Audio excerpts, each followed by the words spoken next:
Hi, everybody. Happening in Fulton. This Women's History Month, we highlight a South Fulton author who is trying to help other parents raise independent, well-rounded, confident children. Her name is Michelle Willis. Good to see you again, Michelle. So tell us about your book.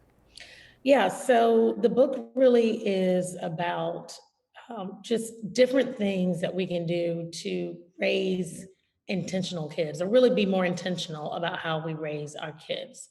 And it's called Raising Significance because really it's kind of built on the idea that we're setting our kids not up just to be successful, right?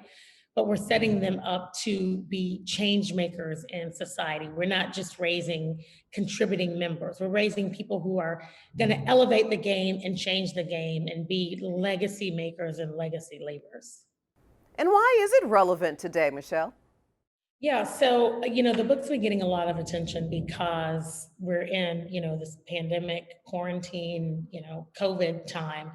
But really, the book was written before that, and I've been teaching against the principles in the book since way before COVID, right? So the book, just in regular times, it's great because again, we're focusing on this intentional parenting. And let me just say, I'm not a child care expert or a psychologist or psychiatrist or any of that. I'm just a mom, with four boys who I believe has gotten a couple things right because one of them has made it to 22. So, there's my ace in the hole. So it's relevant because we're in a time period where we need to make sure that the people that are coming behind us are ready to be agents of change and actually create and leave legacy, period. There's too many people that are ordinary, and it's like the saying goes, it's crowded at the bottom, so why not plan to rise to the top?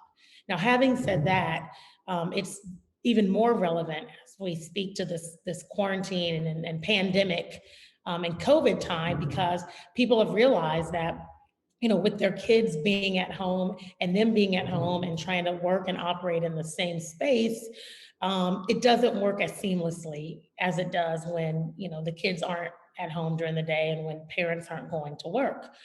So one of the things we're seeing is that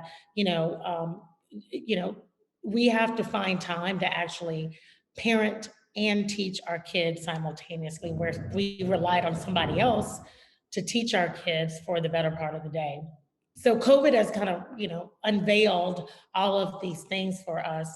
And the tenets in the book help us regain some control as parents, but also help, us to arm our children so that they can kind of gain their own control and operate independent of us, but still under our management, so to speak.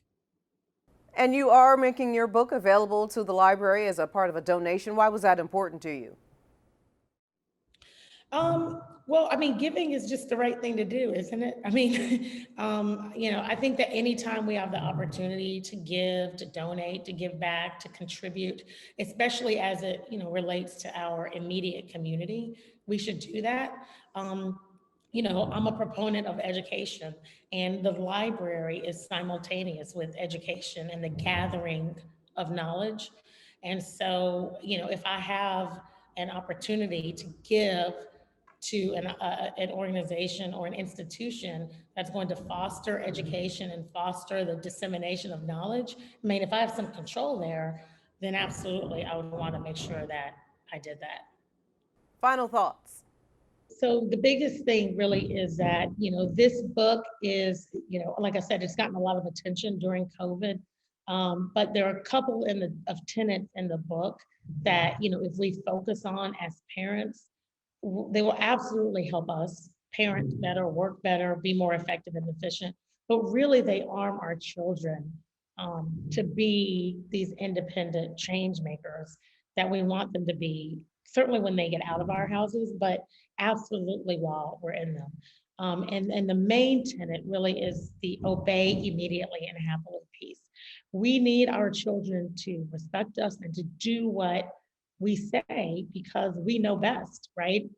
It's our job, as my Aunt Tracy told me, to return our children in as good or better condition than when we got them. And the only way we can do that if our children listen to us, and to do as we say. And if they don't do that, there's no training that can take place. And so that's why that's the first tenet of the book: obey immediately and happily, right? It doesn't mean that, we're ruling with an iron fist and that there's never going to be an opportunity, right? That, kids, don't do those things. And it doesn't mean also that it's always going to be happening. But really the takeaway from that is that, our children are poised and ready to listen to us and to take instruction so that we can correct them in the way that they should go to make them better for themselves, for us, and then for the lives that they're going to change down the road. So that's the biggest thing I always like for people to make sure. And that's why that's the first tenet in the book: obey immediately and happily. And then, of course, I just want everybody to, support the book, right? I mean, we're giving copies of it to the library system for sure.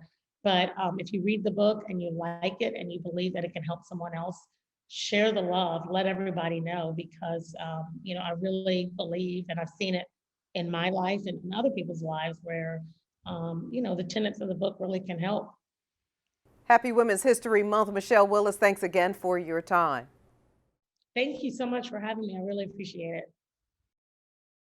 That's just some of what's happening in Fulton. To stay connected, be sure to follow us on Facebook, Twitter, and Instagram. You can also check us out anytime on our YouTube channel, so please do us a favor and subscribe. That does it for this edition. Thank you so much for watching. Join us daily for news around and about Fulton County.